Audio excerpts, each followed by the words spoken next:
guys, it's Scott from Star Wars Central Command here, and today I will be reviewing the LEGO Star Wars Millennium Falcon. This is set 75105 Millennium Falcon, recommended ages 9 to 14. It comes with 1,329 pieces, 6 minifigures, and 1 droid. So let's get into the minifigures. This set comes with 6 minifigures and 1 droid. The first minifigure right here is Tasu Leech. He has a lot of great printing around the front as well as the legs. He comes with a great face printing as well as the Qui-Gon hairpiece, except this is in black this time. He has an alternative expression, and you can see the printing there on the back with some metallic gold.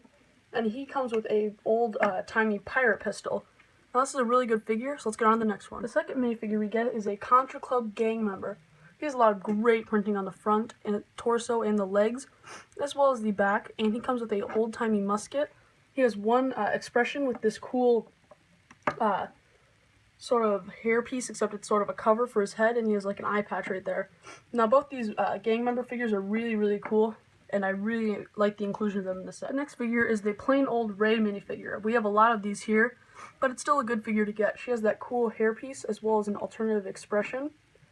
And the interesting thing about her is she comes with a silver pistol, and I really like these different types of pistol and gun moldings. So let's get on to the next. The next minifigure we have here is Finn.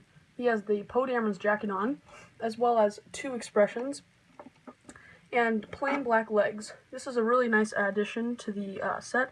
Let's get on there. The next figure is Chewbacca. He came out in the Imperial Shuttle Tidarium with a regular crossbow, but this one comes with a stud firing crossbow. So if you take off his crossbow right here, and you can fire the stud off by pressing down on the gray trigger, and that launches it, and you can just slide it back in. And that just fits in his hand right there. He has the silver bandolier as well as the printing on the legs. And the bandolier goes all around his body. I really like this version of Chewbacca. They also included BB-8 in the set. I really like this BB-8 figure. He has a lot of great detailing around his body as well as on the head. So let's get on to our last minifigure. Our last minifigure, and personally my favorite, is the old Han Solo. He comes with a gray hairpiece, the black pistol, 2 expressions, and a lot of great detailing on the front as well as the back, as you can see in the legs and the torso there. So let's get on to the build. Starting with the cockpit here, this easily just comes right off. It's connected by a few studs, and its 2 cockpit pieces can join with this printed tile right here. And inside the cockpit, you have enough for 2 minifigures if you sit them just right, and as well as this control panel. This is a sticker, and it has a little joystick with it as well, and you can just fit however many figures you want in there, and then you can just close the cockpit over it. And yeah, it's a pretty good cockpit design. I'm a little disappointed that they couldn't fit a little doorway back here, but I can understand why they couldn't. Moving to the front here, we have these 4 cut-ins on the ship. The front 2 allow for the spring-loaded shooters to be fired out, and those are right here. As you can see, these are easily detachable, and I can show you that the spring-loaded missile right here, and then you can just press down. You can leave them out and it won't even look like they're there, which I really like about this build. Now over the whole top of the model, there's a lot of greeveling, like over here as well as right here, and of course the turret spot lifts up and reveals right here where you can put another figure like so, and then put him in there, and it looks like he is controlling the turret. And these turrets move up and around as well as the viewing window right there.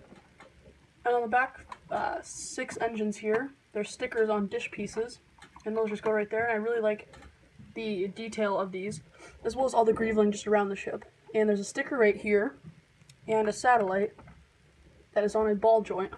And this is the new satellite because in, of course, the 6th movie, Lando Calrissian, he hits the top of the trench run, and the dish flies off, so they had to replace it. So let's get on the inside. Now, to open up the inside, it all folds open like a ton of pizza slices. And these all just come open like this. And there's a lot of detailing inside. As you can see, someone has not been really keeping up the maintenance of it. So you have the hyperdrive back here, as well as just junk all around the Millennium Falcon. And yeah, so there's tubing and piping and walkways. This does not come off, but it's easily detachable, such like that. And of course you have the iconic chessboard, which is on a shield piece that is held up right here, as well as these seats, which I really like the sticker designs on.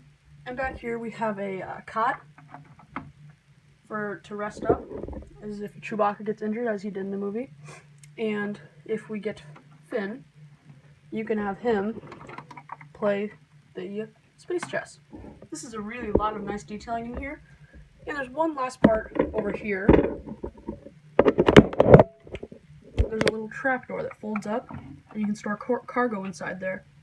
So if you need to hide some people, you can just put them in there, and then put the cockpit door down.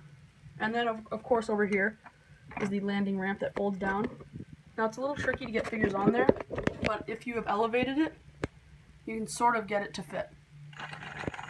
As you can see, I have elevated it with a few of the black bricks, and it makes it easier to have a figure come out from there. Of course, it's not perfect, but it still looks pretty good.